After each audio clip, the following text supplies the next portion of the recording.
वक्फ संशोधन विधेयक को संसद में लंबी बहस के बाद पास किया गया और राष्ट्रपति द्रौपदी मुर्मू ने इसे 5 अप्रैल 2025 को मंजूरी दी, जिससे ये अब एक कानून बन चुका है। इस बिल को लेकर जहां कुछ लोग सकारात्मक नजरिया रखे हैं, वहीं इसके खिलाफ प्रदर्शन भी किए जा रहे हैं।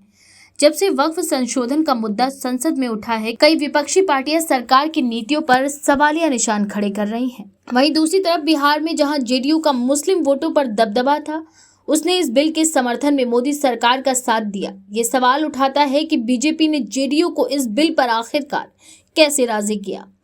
दरअसल जेडीयू सरकार ने इस मुद्दे पर कई अहम सुझाव दिए थे। जानकारी के मुताबिक जेडीयू ने सरकार से कहा कि नए कानून को पिछली तारीख से लागू नहीं करना चाहिए, यानी मौजूदा पुरानी मस्जिद, दरगाह या अन्य मुस्लिम धार्मिक स्थान के साथ कोई भी छेड़छाड़ ना हो। वक्फ कानून में इसका स्पष्ट प्रावधान होना चाहिए। जेडीयू ने यह भी कहा था कि जमीन राज्यों का विषय है, लिहाजा वक्फ की जमीन के बारे में किसी भी फैसले में राज्यों की स्पष्ट राय भी ली जानी चाहिए। सूत्रों के अनुसार जेपीसी के द्वारा सुझाए गए 14 महत्वपूर्ण संशोधनों में इन्हें भी शामिल किया गया। सरकार ने लोकसभा में जिस संशोधित बिल को पारित किया, उसमें महत्वपूर्ण संशोधन ये भी है कि यह पिछली तारीख से लागू नहीं होगा। इसी तरह राज्य वक्फ बोर्डों में कलेक्टर की बजाय अधिकृत वरिष्ठ सरकारी अधिकारी को मध्यस्थ का अधिकार देने का संशोधन सुझाया गया, जिसे कैबिनेट ने मंजूरी दी। इससे भी राज्य सरकारों की भूमिका बढ़ गई।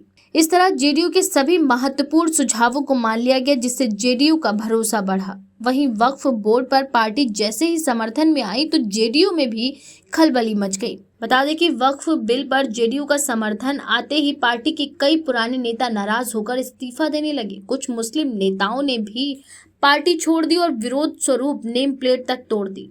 उनका आरोप था कि मुख्यमंत्री नीतीश कुमार ने उनका भरोसा तोड़ा है। वहीं जेडीयू के कुछ नेताओं का ये कहना है कि नीतीश कुमार का फैसला सही है, क्योंकि इसे धर्म से जोड़कर नहीं देखना चाहिए। वो कहते हैं कि बिहार में हिंदू धर्म के लिए भी एक धार्मिक बोर्ड पहले से ही है। जेडीयू के नेता राजीव रंजन ने कहा कि वक्फ बिल को लेकर कई भ्रांतियां हैं और विपक्षी दलों ने इसे लेकर दुष्प्रचार किया है। उनका मानना है कि ये विधेयक जब कानून बनकर लागू होगा तो इन भ्रांतियों का स्वतः निवारण हो जाएगा।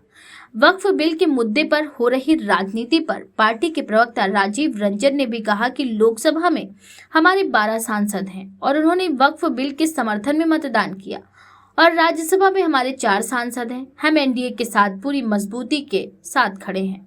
संसद से पारित होते ही इस विधेयक को सुप्रीम कोर्ट में भी चुनौती दी गई है। कई याचिकाएं भी दाखिल हुई हैं, जिनमें इस संविधान के खिलाफ और धार्मिक स्वतंत्रता के मौलिक अधिकारों का उल्लंघन बताया गया है। इस मामले पर इलाहाबाद हाईकोर्ट के सेवानिवृत्त जज एसआर सिंह का कहना है कि सुप्रीम कोर्ट किसी भी कानून की वैधता पर 3 मुख्य बिंदुओं पर विचार करता है। पहला ये कि क्या उस कानून को पारित करने का अधिकार है। दूसरा, क्या ये कानून संविधान के किसी प्रावधान का उल्लंघन कर रहा है। और तीसरा ये कि क्या ये कानून मनमाने तरीके से पारित किया गया है। फिलहाल इसके पास होने के लिए जेडीयू ने अपना महत्वपूर्ण समर्थन दिया, लेकिन पार्टी के भीतर असहमति और इस्तीफों की झड़ी भी लग गई। हालांकि जेडीयू ने इस विधेयक के लिए सरकार को कई महत्वपूर्ण सुझाव दिए, जिन्हें सरकार ने अपनाया। वहीं अगर सुप्रीम कोर्ट इसे संविधान के अनुसार सही ठहराता है तो ये विधेयक वक्फ संपत्तियों के प्रबंधन में एक महत्वपूर्ण बदलाव लाएगा और देश में इस संबंध में नए दिशा निर्देश स्थापित करेगा।